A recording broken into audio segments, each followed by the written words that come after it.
don't have to practice in easy range. You have to go raise your level, and if you feel that you are stuck, you are not able to do, you are struggling, and you are on the right track. Did you do totally CP DSA, or did you spend your time, balance your time between development projects? How was it? Yeah, so I would give a very good analogy here. So I see people who don't do CP, that is fine, that is not compulsory, but they only practice lead code problems. They never give contests, or they are like, I don't know good DSA level, I can't give contest right now, I will give it later.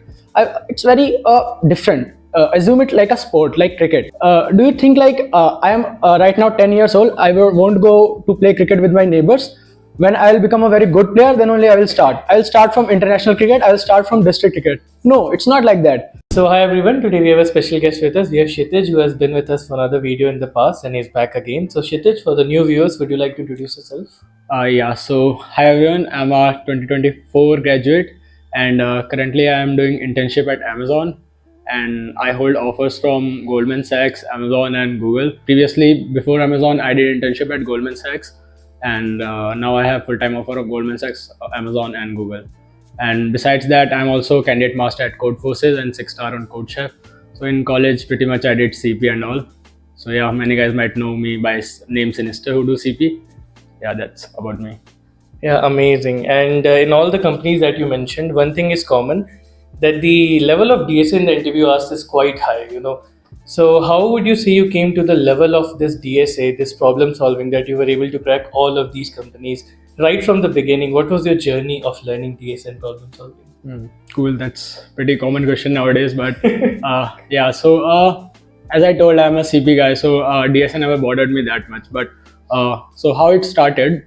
So I was when I joined the college, I was very sure about it that I don't want to waste time, and I should be starting pretty soon. Better you start, the farther you can go, because you have the time, right?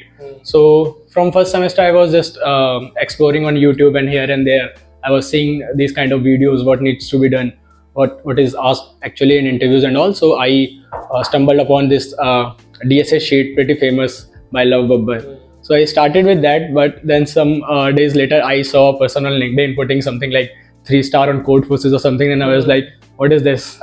Then I went to Code Chef and all. I saw those stars and all. I said, "Yeah, I want to do this thing. I want to post on LinkedIn and all." Then from that point, I switched to CP. So initially, I started with Code Chef, but later I switched to Code Forces, and then like my main thing was CP only. So I used that lockdown period very much when first, second, third semester were online. Like I used to take 0 classes, do minimum assignments, and put all that time in CP. So by that time, when I reached third or fourth semester, I was already candidate master.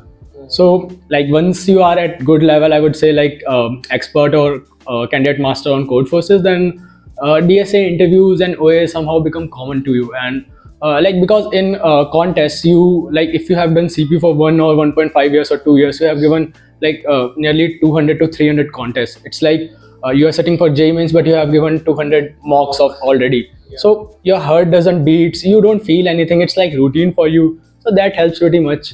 But yeah, like there are other things as well which plays a role, which I will talk later. So my journey started from there. I started from Code Forces, then I practiced obviously. Then I will tell about my practice strategy as well. But then I climbed the ladders and ranks. Then I became candidate master. Then I went into some other things. Then I got internships. I did internships. Then yeah, I'm here. So one thing that you mentioned, right, about the contests and mocks, so that is very true. If you're giving contests, it need not be Code Forces Code Chef. Even if you're giving contests on Lead Code, it'll become such a thing for you that you'll be relaxed during the actual interview or the actual coding round. So Yeah, so I would give a very good analogy here. So I see people who don't do CP, that is fine, that is not compulsory, but they only practice lead code problems. They never give contests, or they are like, I don't know good DSA level, I can't give contest right now, I will give it later. It's very different. Assume it like a sport, like cricket. Do you think like I am right now 10 years old, won't go to play cricket with my neighbors? When I will become a very good player, then only I will start. I will start from international cricket, I will start from district cricket. No, it's not like that. The moment you pick the bat, you first go to play the match. You get the rules as you play on and on again. So your practice is like net practice, right? Solving problem sets, it's like net practice. It is an important part. But if you don't play matches, it's of no use, right? Because the actual thing is matches only. There are people who do only net practice. But again, see, this world is based on results. If you don't get results, if you don't perform in matches, then there's no practice of nets, right? So yeah, so I always advise everyone to give lead code contest if they do DSA. And no matter what is your level, if you have just started, you can solve one problem, two problem, you will solve the next problem, maybe upsolve that, and you will gain something. And the best thing is, again, like, see cricket, it will seem very obvious to you. Why won't you play matches, right? The actual aim is to play matches and enjoy. Practice is only for performing good at matches, but until you don't perform that good, obviously you want to enjoy it, right? And nobody is there to judge you. So like, it is very main thing. The biggest concern that Tier 3 students face is a lack of guidance, a lack of support, and even a lack of opportunities. And if you're from a Tier 3 college and you want to crack the top companies like Google, Microsoft, and Amazon, and if you require help, then let me tell you how Crio can help you out. So, Crio has a very structured curriculum in which they teach you everything that you require in order to become a software engineer at the top companies. They teach you the relevant tech stacks like React.js, Node.js, and even Spring Boot, both for front end and back end and everything in between. And not only that, they help you make some really cool industry grade projects that will help you bring a shine to your portfolio and your resume. Apart from that, they also provide you placement opportunities where the average package of Cryo's batch is around 11 LPA and the average Super Dream package is 22 LPA. So I've given a link in the description. You can check everything out and see for yourself, and you can even book a free trial. And it's a great opportunity that you can take hold of. And now let's get back to the video. Okay. And apart from DSA and CP, there's also development and projects and all. And generally, there's a conception that, or there's a misconception that CP guys don't do development. CP guys only do problem solving DSA and don't know even the basic HTML, CSS. So, how was it for you? Did you do totally CP DSA, or did you spend your time, balance your time between development projects? How was it? That's a pretty nice question, and this is very peculiar about me that if someone asks me what is my top one skill, it's not CP. It's actually soft skills, I would say. So the thing is, there are many people who do CP and everything, but it is not 100% sure shot, because you gotta mix and match it with something else, right? Yeah. So obviously, like a good resume consists of projects and some experiences here and there, then some ratings, and there are mix and matches. But soft skills also plays a very vital role in this. So regarding projects, yeah, I had two projects in my resume, and it's interesting in coordination. So more focus was on this development side and all. I still cracked it, though it later got revoked. But yeah, like my projects helped me very much in that. Then I had to do high level design also in that, for getting that right. So the thing is, you have to be either master of one skill and jack of all. If you are master of one but nothing in all, right, that will backfire you sure shot, because then your sample space gets reduced very much. If you do only CP, so only 4 or 5 companies who only ask CP is your sample space, right? But if you know a bit of each thing, and you should be master of something, right? Your profile always, you should try to master one thing. For example, you can master DSA, you can master CP, you can master development, or maybe you might have very good experiences. Maybe you might be average at everything, but you have 3 internship experience, right, here and there. So you should master at least one thing which puts you apart, but at the same time you should manage all of them. That is, you don't get sidelined if you get judged on that basis, right? Because the bigger is the sample space for you, the more your chances will be. So yeah, like I did enough subjects as well, whatever was required. I made a all-round resume, you can say. And yeah, always backed my CP skill that this is my main part. But whenever I used to prepare on my weak parts, that is projects. Like for trilogy, I was not confident enough, and at start I rejected myself, okay. But later what I did, I just put one round at a time and just worked backwards from that. And if something is your weak link, you gotta prepare extra for it. You gotta give it all, right? If you give it all, then you can surpass that. So that is very main thing. Like you can be master of one, but you have to be jack of all trades. Yeah, that helps very much. Okay, so circling back to DSA, there's a lot of people who do DSA, but they come to certain topic and they feel like they're not able to improve on them. Even after giving contest, they feel like they're not able to solve the problem from a topic or a particular problem. So what would you say for them, or what was your practice strategy while going through something similar, where a topic is blocking you from improving your problem solving skills? Hmm. Cool. That's a pretty common question. So I would answer this question in two ways. First, for the guys who go by the CP path, then for the guys who go with normal DSA path. For the CP path, if you're solving on any platform, let's say Code Forces or anything, obviously you got to play all the matches. That is, you got to give all the contests and you got to upsolve everything, right? At least one more question. Try to solve at least two, but at least one more, because that the thing which you were not able to solve in the contest, you solve it after. That only will gain you something, right? So regarding practice, as I mentioned, there are two kind of practice. One is net practice and one is actually playing in the matches, right?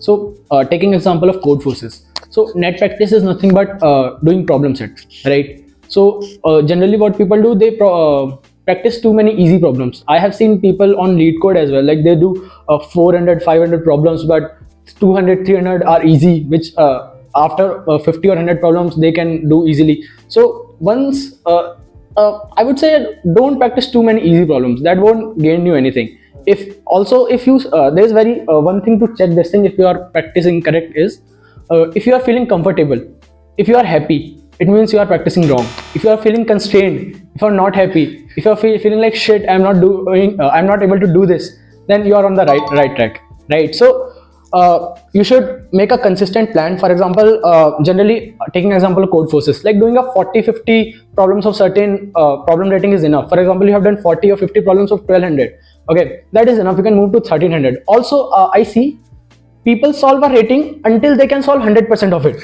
okay. It's like they will solve 100 problems of 1200, okay, then only move to 1300. And if some problem they are not able to solve, they assume like I'm not confident enough on 1200. So the thing is, when you are moving forward, you will not be able to solve 10 by 10, but at the point you are able to solve 6 or 7 out of 10 of 1200, you can move to 1300, because when you solve 1300 more, you will initially solve 5 out of 10, then you solve 6 7 out of 1300. But as you solve 1300 6 or 7, your like level on easy problems also increases, right? So you don't have to get 100% efficiency on a problem rating. If you are able to get 60 or 70% efficiency on a problem rating, you can move on, and you have to keep moving on, because as you like expand your level, difficulty level, things will fall into place, right? And it is if you take it like I have to do 100 by 100 of 1200, then you will lose very much of time and your level will remain of 1200 only. If you only do 60% 70% problems of 1200 and keep on moving at 1500, then might be you can solve 100 by 100 of 1200 by the time you reach 1500 or 1600, right? So this is one thing. So basically, like 40-50 problems of one problem set is enough, and you keep on practicing. One more mistake is that people generally take too much time on problem. They think for whole hour, right? Whole day, I would say, because they are not able to solve. People think that we have to solve on our own. Actually, the thing is, you can't solve on your own everything. See, as humans, we are not born with anything. We always see and learn everything. The most basic thing as well, like talking and walking. We see 10 times, then we build a mental model in our mind, and then we are able to repeat it and do a bit of tinkering to it, right? So again, this is the same with everything. So if you have started a new topic or new difficulty or something, like on the first 10 20 or might be 30 problems, you will not get anything, okay. So at that point, you don't have to waste all your time, all your days, 2-3 hours on one single, let's say, lead code medium problem. No, you have to save the time, and you have to think that there might be something which is to gain from this problem, which I don't already know.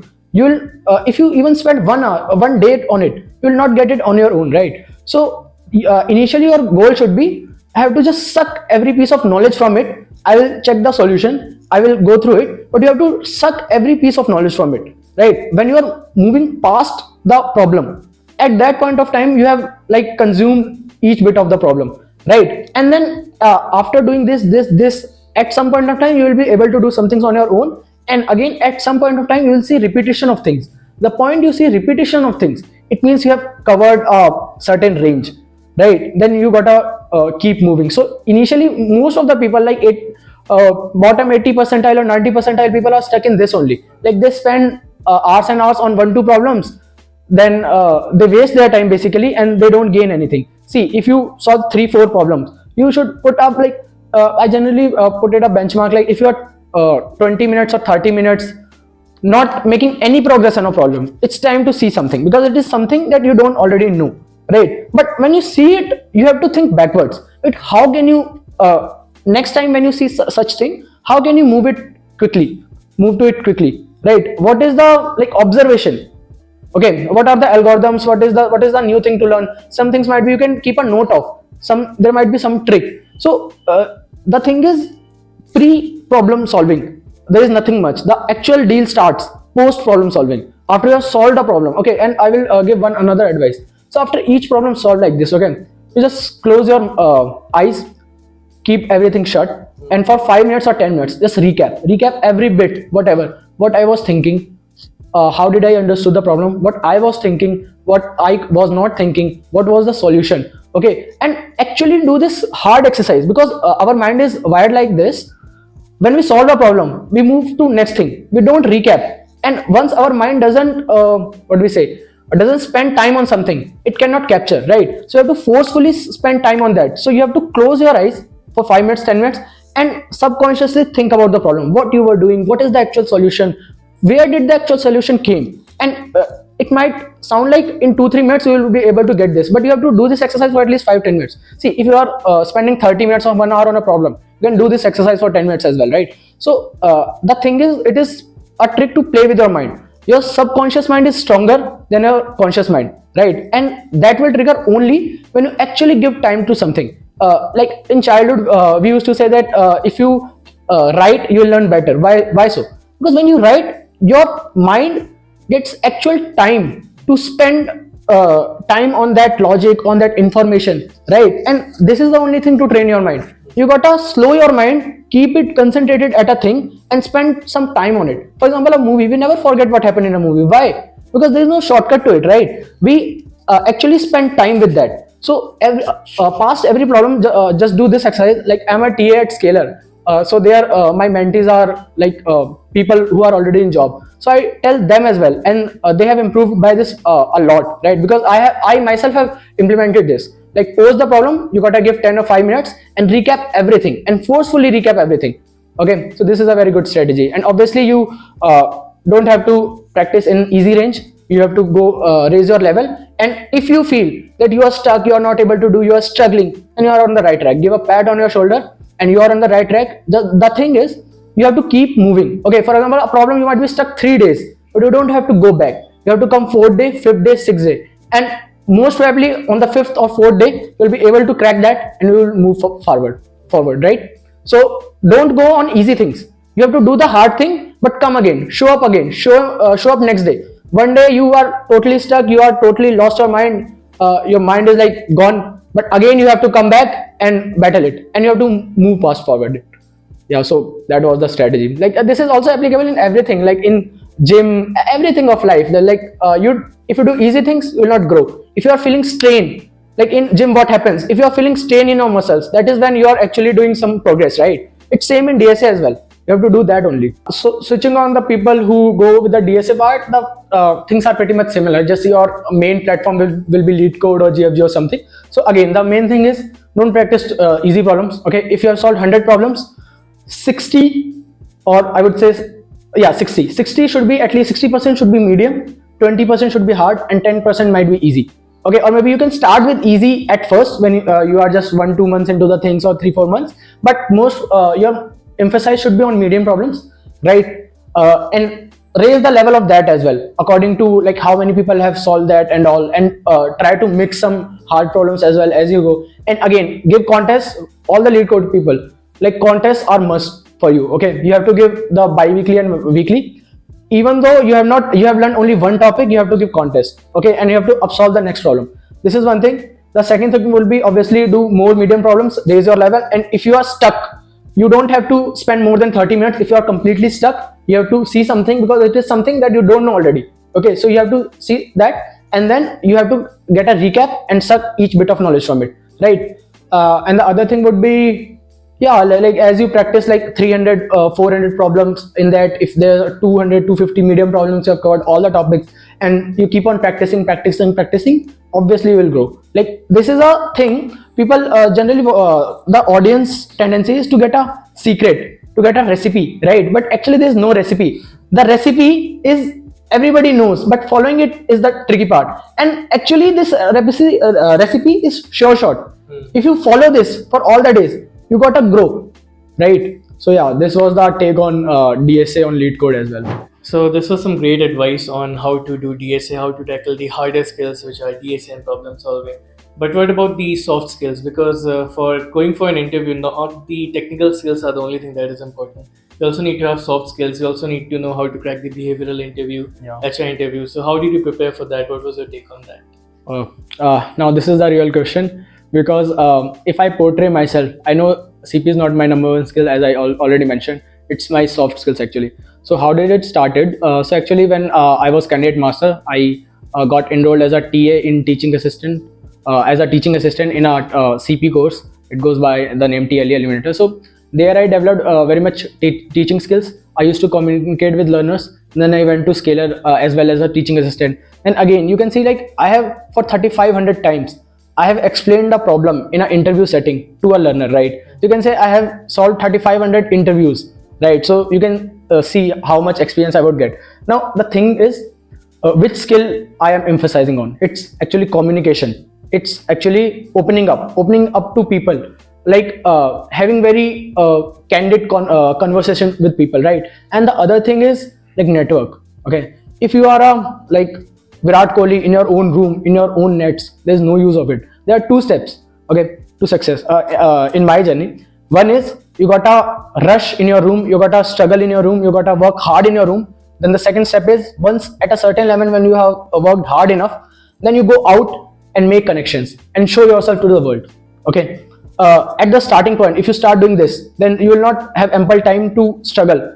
So in alone or loneliness, you have to struggle and reach a decent level. Then you have to go to the world and sell yourself, right? Now selling in this context, maybe networking with the like-minded people, networking with your seniors. Okay, and let me tell you, each person is a resource worth lakhs. Okay, each person might give you us information or a certain thing which you would not know, right? And with the combined effect of all the people, like it is a very common saying, like you are average of the 5 people you be with, but also your knowledge base is like the sum of all the people you know, because from every person you can extract some information. So let me tell you an example. Okay, in triology, earlier I was like underestimating myself, and it was like I won't go too far because it emphasizes on DSA, CP, dev, everything, right? And to the fullest, and even system design round, right? Who asked system design from interns, right?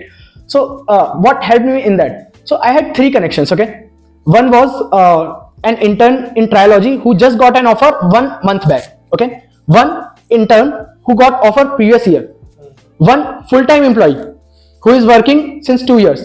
So you see, I have 3 perspective of the same company, same interviews, and each person gave me a certain piece of advice. So at the time of interviews, I had all-round information about the process, what is the expectation, how I can prepare. And I know if these 3 people, anybody of these 3 would not be there, I would not have been moved to that, right? Because see, if you club these information, right, and this is very true in every case. Like I have friends, like in mostly each companies, right? Whenever I have to get knowledge about interview or process of a company, okay, and sometimes I would tell you some things are public, okay. The things which are public won't help you that much, okay, but if you have real connections, okay, you'll get certain MNPIs, like material non-public information. Okay, if you have to grow, you have to build connections so grass rooted at deep levels that you get these small bits of pieces of information, and that only helps when you have large connections. And also your connections with people should be very symbiotic in relationship. They should be healthy, and they should you should also provide them something and they will provide you something. It can't be like, for example, if I give an analogy, if I'm candidate master, I'm just giving an analogy, and a newbie person comes in, I will advise him, I will give whatever I can give him, but we will not be equal friends, right? Because I have not something equal to gain with. So obviously connections will work at your equal level only. When you have something to give, they have something to give, right? And these connections go very long. And let me tell you, like everybody has hard skills, like everybody can do the job, but not everybody climbs the ladder, right? So where is the difference? Difference is actually in the soft skills, and most importantly your communication skills, the way you put yourself to the world, the way you sell in the actual world. Okay, that is the second thing. And third is networking, because the more you network, the more you are unrigid to opinions, the more people who have influence on you, the more is your knowledge base, right? And then you can take better actions on it. So yeah, that is a very I would say neglected thing, but this is the actual thing, because DSA maybe after 2 or 5 years nobody will ask, right? But these are life skills, so these are more important. And even if you have all the hard skills in the world, even if you have all the DSA skills in the world, if you're not able to communicate with the interviewer, Yeah. or even before that, if you're not able to get the referral or ask someone for an interview, then you're not gonna get anywhere, right? Yeah. So these are also some things that you should absolutely need to focus on. Okay, so I guess that covers pretty much about how one can go about improving not only the hard skills like problem solving, technical skills, but also in soft skills and making network, improving communication, things like that. So thanks a lot, Chitish, for coming on my channel, sharing your journey. So here's a token of appreciation from my side. So again, thank Thanks. you.